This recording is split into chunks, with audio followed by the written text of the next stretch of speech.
Hello, how you going? My name's Ruby and let's have a look at what's making news today.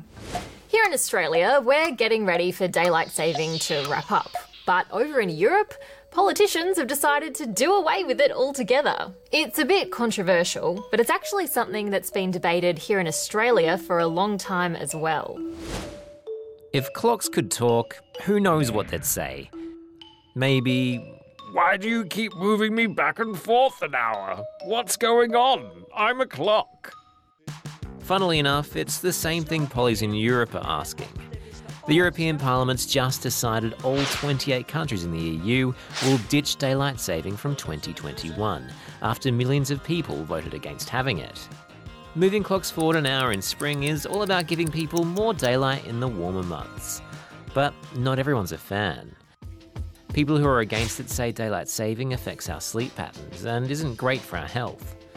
It's a hot topic here in Australia too, because daylight saving is set to end on the 7th of April. Some states and territories don't follow it. Queensland, Northern Territory and Western Australia all stay the same. The rest of us will be turning our clocks back an hour, or more accurately our devices will, and it's sure to spark a very timely debate. Scrapping daylight saving isn't the only big decision coming out of the EU. They've just passed new copyright laws that have people freaking out about memes being banned. Basically, the laws will force platforms like YouTube and Twitter to crack down on copyright material, which people were worried might include pics used for memes. People have been trying to think up creative workarounds, like seeing if memes work without the original pictures, or just drawing their own. But don't freak out just yet.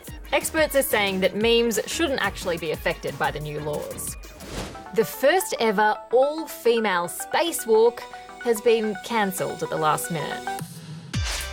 NASA astronauts Anne McClain and Christina Koch were set to make history together, installing new batteries on the ISS, until they realised they both needed a medium-sized spacesuit, and there was only one ready to go. So just to be safe, they're sending one of the other astronauts instead. If you want to know what life is like as a farmer, you've got to go visit a farm, right?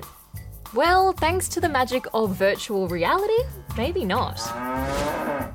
This might look like a normal bus, but once these guys step on board and put these headsets on, they're transported to a virtual world. You went up in a helicopter flying over all this land, and when you came down into the truck, you could look out, there was cows everywhere. There's cows on the cows. These guys are experiencing what it's like to be a cattle farmer and learn just how beef is produced. I had to take my thing off because I couldn't do it. I was sick. I didn't know they hung the cows down and get all the blood out of them. I just thought they just killed them, then drained them, then put them on the plate and cook them and eat it. The program's been travelling to schools all around the country, hoping to get kids excited about a career in agriculture. And even if they don't decide to become farmers later on, It's fun! they now understand a bit more about just where their food comes from. It was awesome! And we're finishing off today with a very friendly segment. I just stopped by to say hi. Millie Bobby Brown, who you might know as Stranger Things star Eleven, stopped by to say hi to these young footballers in London. Hi, I'm Millie. The training sesh was organised as part of the We Play Strong campaign, which is about encouraging more girls to play soccer. Meet Pocho, a pooch who could well be the goodest boy bikie in Chile. He spends his life on the road with his human Dardo, who specially designed this little seat on his bike for his intrepid doggo. Whenever the pair pull up for a rest, you can bet there are plenty of curious locals stopping by to say hi.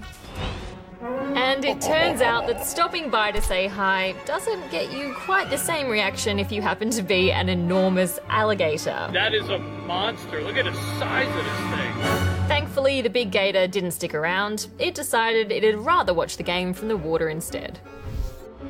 And that is the show for today, guys. Hope you enjoyed it. Keep those comments coming and don't forget to subscribe to our channel.